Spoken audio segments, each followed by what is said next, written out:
अपना दल कमीरावादी प्रमुख पल्लवी पटेल जो समाजवादी पार्टी से गठबंधन तो नहीं तोड़ी थी, लेकिन समाजवादी पार्टी के खिलाफ लोकसभा चुनाव में नजर आई थी और लोकसभा चुनाव के दौरान ही गठबंधन तोड़ने का ऐलान सार्वजनिक रूप से नहीं बल्कि AIMIM के साथ मिलकर देखी भी गई थी। असदुद्दीन ओवैसी के साथ हाथ मिलाकर पल्लवी पटेल ने लोकसभा का चुनाव लड़ा था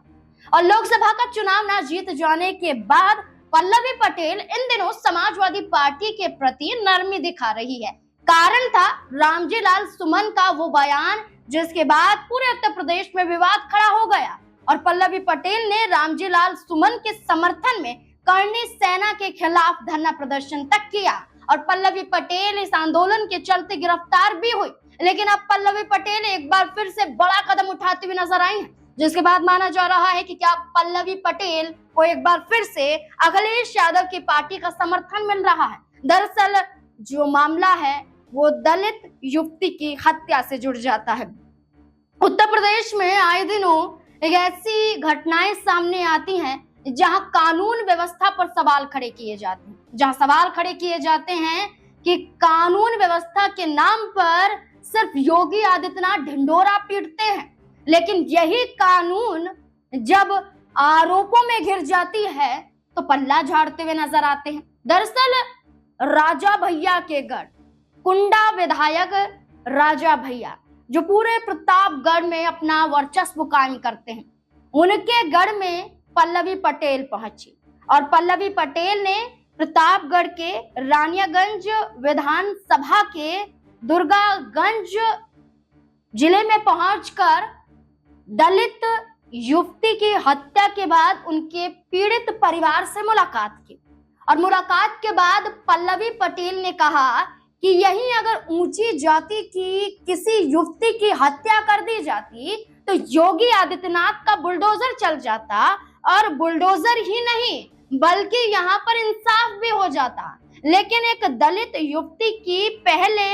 दुष्कर्म उनके साथ किया गया, इसके बाद उसकी हत्या कर दी गई और इस पूरे मामले को दबाने के लिए पुलिस ने केस को रफा दफा करने की कोशिश की और इसी पूरे मुद्दे को उठाते हुए पल्लवी पटेल ने कहा कि वो हार नहीं मानेंगी, पीड़ित परिवार के साथ है, इंसाफ की बात करती हैं। दरअसल 28 मार्च को रानियागंज विधानसभा के दुर्गागंज में